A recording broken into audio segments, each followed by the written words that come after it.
సుమన్ టీవీలో మీ business promotions కోసం ఈ కింది నెంబర్ను సంప్రదించగలరు.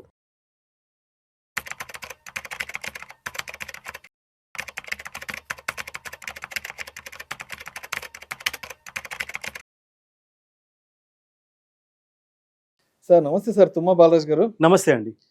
చిట్టి పాటలు, చిట్ ఫండ్ స్కామ్లు కూడా ఉంటాయి కదా. అవునండి. వీటి ఇన్వాల్వ్మెంట్ ఎలా ఉంటుంది? న్యూస్ లో చూస్తూ ఉంటాము, పేపర్లో చదువుతూ ఉంటాము. ఎవరో ఇన్ని ఒక కోటి రూపాయలు 2 కోట్లు తీసుకొని జంప్ అయిపోయారు. 2 కోట్లు 10 కోట్లు 20 కోట్లు తీసుకొని జంప్ అయిపోయిన సందర్భాలు కూడా ఉన్నాయి. చిట్టీలు జనరల్ గా ఎట్లా నడుస్తారు? చిట్టీలలో 2 రకాలు ఉంటాయి. ఒకటి రిజిస్టర్డ్ చిట్టు, ఒకటి అన్రిజిస్టర్డ్. రైట్.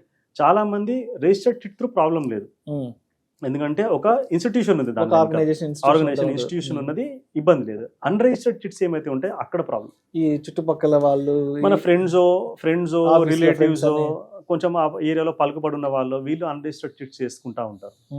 సో అక్కడ ప్రాబ్లం ఇప్పుడు చిట్స్ ఎందుకు వేస్తున్నాం? అన్రిజిస్టర్డ్ చిట్స్ అంటే మాకు తెలిసిన వాళ్ళు, బాగా తెలిసిన వాళ్ళు, వాళ్ళకి బాగా ఆస్తి ఉంది, ల్యాండ్స్ ఉన్నాయి, బిల్డింగ్స్ ఉన్నాయి, అక్కడ ఉన్నాయి. జనరల్గా ఇవే మనకు ఆన్సర్ వస్తూ ఉంటుంది. వాళ్ళకి ల్యాండ్స్ ఉండొచ్చు, బిల్డింగ్స్ ఉండొచ్చు, అన్ని ముంగడ కనిపించవచ్చు, కానీ వెనకాల వాళ్ళు ఎన్ని లోన్లు తీసుకున్నారో, నిజంగా ప్రాబ్లం నడుస్తుంది, అది మనకి ఎట్లా తెలుస్తుంది? ఫైనాన్షియల్గా దెబ్బతిని ఉండొచ్చు. సో జనరల్గా ఇది ఏమైపోతుందంటే 10 సంవత్సరాలు 20 సంవత్సరాలు 30 సంవత్సరాలు చిట్టీలు బాగానే నడిపించిన వాళ్ళు ఉంటారు. వాళ్ళు ఎవరైతే చిట్టీలు రన్ చేస్తారో వాళ్ళు ఫైనాన్షియల్ మూవ్ రాంగ్ చేశారనుకోండి, ఎక్కడో పెట్టుబడి పెట్టి లాస్ అయిపోవడము అలాంటిది ఏమైనా జరగవచ్చు. ఈ చిట్టీల నుంచి డబ్బులు అక్కడ డైవర్ట్ చేశారంటే దేర్ ఎండ్స్ ఎ మ్యాటర్. ఇది కావచ్చు. ఇంకోటి ఏంటంటే వాళ్ళు ఎవరైతే కస్టమర్స్ ఉంటారో ఆ కస్టమర్స్లో ఎవరైనా 1 2 3 పేమెంట్స్ చేయలేరు అనుకోండి, దెన్ వాళ్ళకు కూడా లిక్విడిటీ కంటిన్యూటీ బ్రేక్ అయిపోతుంది కదా. ఒకరిద్దరు స్కిప్ చేస్తే అక్కడ ప్రాబ్లం అయిపోతుంది. సో ఇంకొకటి ఏంటంటే చాలా మంది సాలరీడ్ ఎంప్లాయీస్ వాళ్ళు ట్యాక్స్ పే చేసిన తర్వాత వచ్చిన సాలరీని తీసుకొని చిట్టీలో వేస్తూ ఉంటారు. ఏంది అది? ఇప్పుడు అన్రిజిస్టర్డ్ చిట్లో క్యాష్ రూపంలోనే పేమెంట్ చేస్తారు. సో అది కొంచెం ఫైనాన్షియల్గా ఇగ్నోరెన్స్, మూర్ఖత్వం అనాలి యాక్చువల్గా. ఎవరైతే ఆఫ్టర్ ట్యాక్స్ పేడ్ మనీ మీరు చిట్టీల్లో వేస్తే కనుక దానికంటే ఫైనాన్షియల్ బ్లండర్ ఇంకేమీ లేదు. సో ఎప్పుడు కానీ చిట్టీలు వేసేటప్పుడు, చిట్టీలు వేస్తే యాక్చువల్గా మీకు పెద్దగా రిటర్న్ వర్కౌట్ అవ్వదు. మీరు యాక్చువల్గా 40-50 మంత్స్ చిట్టీ చూసుకుంటే మీకు ఒక 4 to 5%, 6% మాత్రమే వర్కౌట్ అవుతుంది. కొన్ని సందర్భాల్లో షార్ట్ టర్మ్ చిట్స్ ఉంటాయి, ఒక 20 months 15 months, కొందరు 10 months 12 months కూడా ఇస్తారు. అక్కడ దాంట్లో కొన్ని చిట్స్లో 12% 10% అట్లా కూడా వర్కౌట్ అవుతుంది. కానీ it comes with huge risk. Registered chits ఇట్లా చేయరు. రిజిస్టర్డ్ చిట్స్ జనరల్గా లాంగ్ టర్మ్ ఉంటుంది. అన్రిజిస్టర్డ్ చిట్స్ ఏమైతే ఉంటాయో అక్కడ ఎక్కువ రిటర్న్ చూపిస్తారు అనమాట. అక్కడ పబ్లిక్ ఏం నమ్ముతారు? చిట్టీలు వేసేటప్పుడు ఇది గుర్తుపెట్టుకోవాలి, don't believe people, believe institution. పబ్లిక్ని నమ్మకండి, ఇన్స్టిట్యూషన్ని నమ్మండి. రిజిస్టర్డ్ చిట్ అయితే ఇన్స్టిట్యూషన్ బ్యాకింగ్ ఉంటుంది వెనకాల, రైట్? డైలాగులు నమ్మొద్దు, డాక్యుమెంటేషన్ నమ్మాలి. మీరు రిజిస్టర్డ్ చిట్ త్రూ వెళ్ళారనుకోండి, ప్రాపర్ డాక్యుమెంటేషన్ ఉంటుంది. సో ఇట్లా చిట్లలో కూడా చాలామంది ఇరుక్కుపోయిన వాళ్ళు ఉన్నారు. ఇంకా కొన్ని ఎట్లా జరుగుతున్నాయంటే, ఇప్పుడు ఫ్రెండ్స్ ఉంటారు కదా, especially late 20s early 30s group.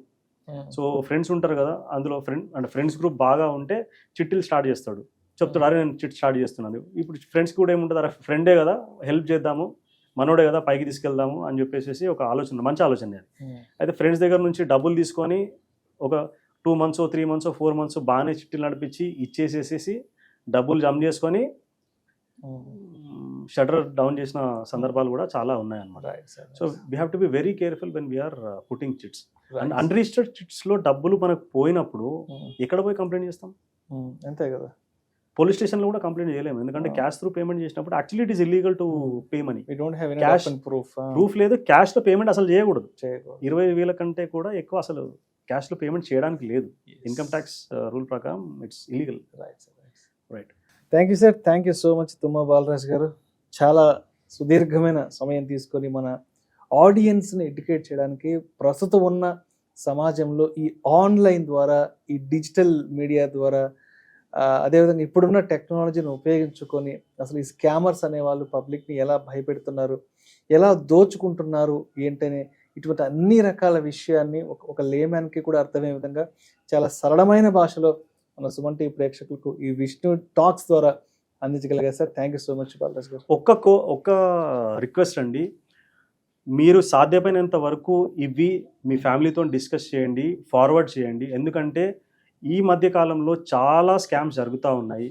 You can save 1 life if they protect themselves from one scam. please share, please talk with your family about what kind of scams which are going in the market now. Thank you so much. Thank you sir, thank you so much. Thank you. పబ్లిక్ని educate చేయడానికి, వాళ్ళకు ఒక awareness కలిగించడానికి, ఒక మంచి information provide చేయడానికి చాలా సుదీర్ఘమైన సమయాన్ని తీసుకుని మా సుమన్ టీవీ ప్రేక్షకుల్ని మీరు ఈ విష్ణు టాక్స్ ద్వారా ఎడ్యుకేట్ చేయగలిగా. Thank you so much sir. Thank you.